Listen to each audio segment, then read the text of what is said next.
Beautiful creatures, I'm just getting ready for my beddy bye, doing my nightly mantras, my nightly meditations, remote viewings where I travel in my mind to other places, other realms, and I put myself in the shoes of other people and to the best of my ability connect with them through empathy. And we see how well we can do in terms of figuring out what's going to happen. Usually we can get pretty accurate. Depends.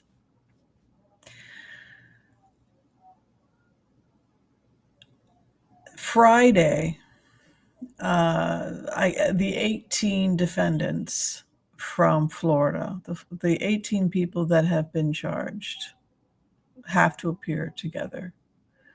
And I suppose, from what I understand, they will all be treated the same, and they will all be mugshots, etc. They'll go to the jail. They'll have to postpone. So I'm going to tell you what that feels like to me as one of the 18. Everybody feels manipulated by everybody else. Everybody feels as if it's somebody else's fault. Several of these people are attorneys, right? Make attorneys, get attorneys. And that's precisely what happened in this particular case. But specifically, everything is Rudy Giuliani's fault.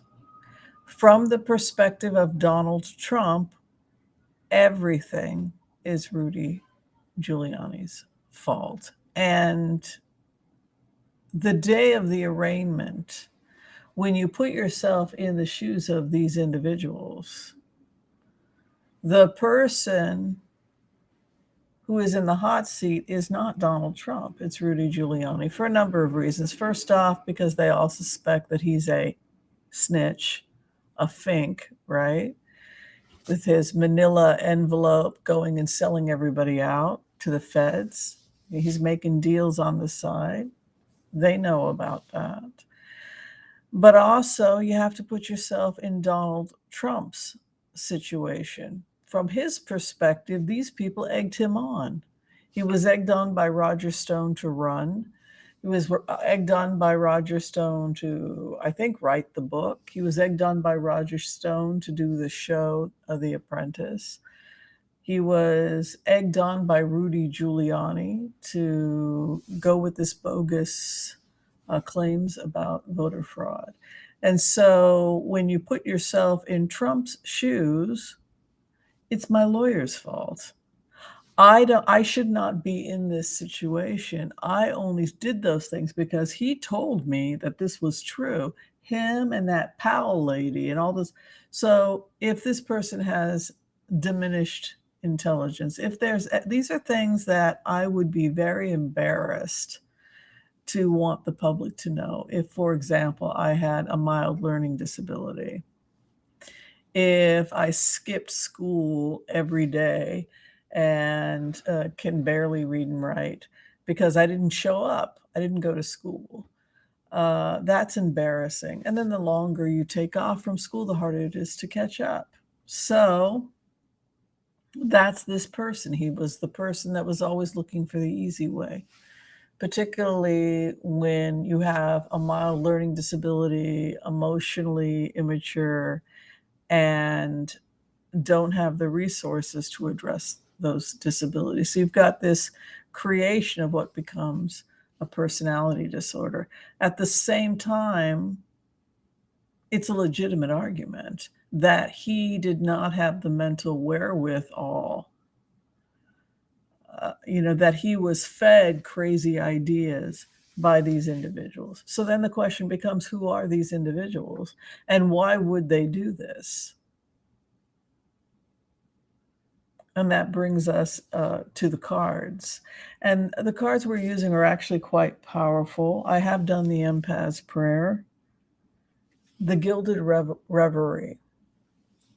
I've done the empath's prayer. I've done the altered state. I've done the remote. And what it basically shows is the tense 18 people predominantly blaming Giuliani because he is the one that they are arguing, him, Eastman, but there's this incredible pressure on Giuliani. I do think some of these people are vulnerable to suicide. I do think that they're going to flip, maybe do a deal if they can do one, if they haven't already. I think Meadows did a deal with the feds. Perhaps that is why he wants to have everything become a federal trial, because then he won't have to serve in a state prison. Everybody wants it to all be federal, and then we'll get a deal, right? We're going to deal. Not necessarily. Some of these people will go to prison, some are at risk of harming themselves. And so that's something that, if you care about one of these people, you would want to make sure that they don't hurt themselves. I don't think when I put myself in the shoes of Donald Trump that I can psychologically handle being put in a jail or a cage. This is the thing I fear more than anything else. And the thing we fear is the thing that will chase us.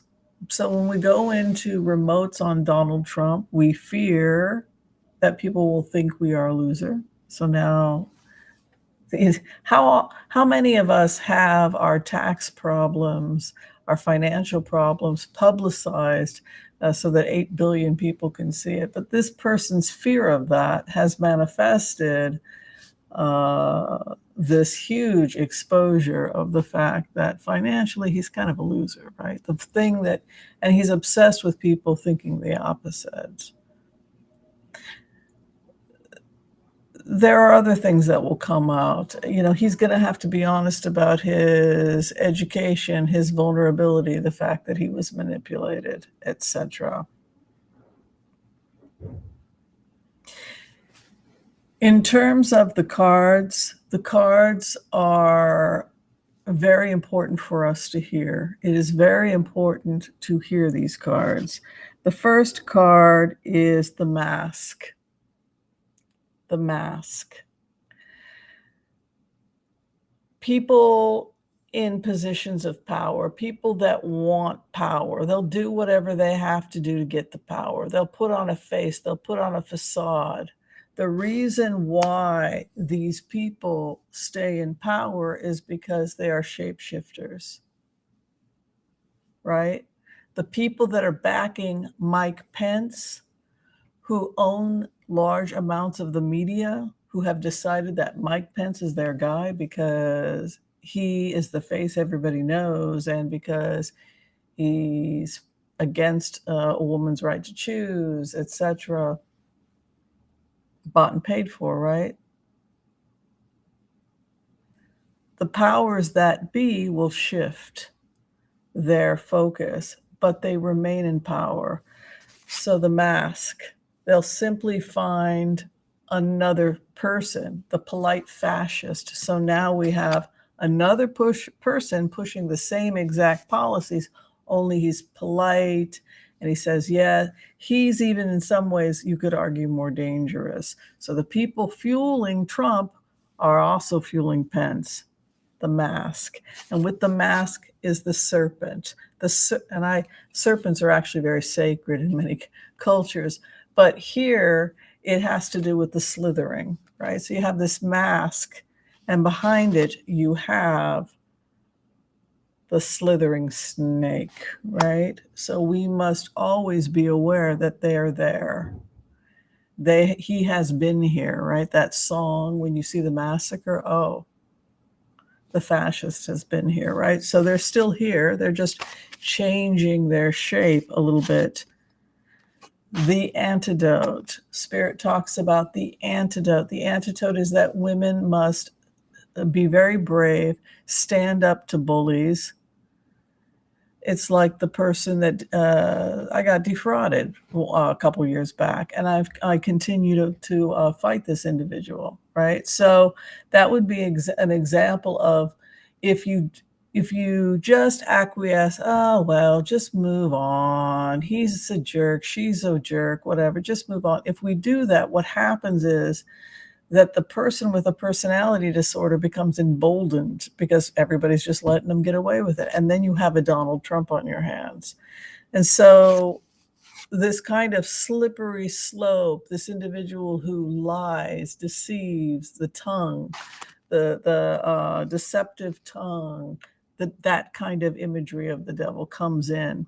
And we have to be very mindful of it. We have to call it out and understand that it's just shape-shifting. The antidote is female power, the sensuous woman, the divine feminine, right? Also Aphrodite in the Western culture, Oshun in the Nigerian, Yoruba tradition, right? Mami water, perhaps in the Igbo, might be another way of looking at that. There are many archetypes of the female, the sensuous, the divine. And she comes in and she is the antidote. She is the truth of life itself. And with her comes the power of the moon. And in this card chart, we think of the moon as always negative, like, oh, well, the moon, you better take your mind off, right? But you have to also understand that the high priestess has the moon on top of her head, and the moon lunar or the lunar calendar is associated with the female energies, that which is hidden, that in the dark when the veil is thin, right? So we see the power of the feminine, the power of the moon rising, and that is the antidote for this. We should not be complacent, and we shouldn't assume that just because this group of people is going to prison, that we're not going to continue to have problems, because the very people that backed the old the number 45 are still there with their money, doing their dirty dealings.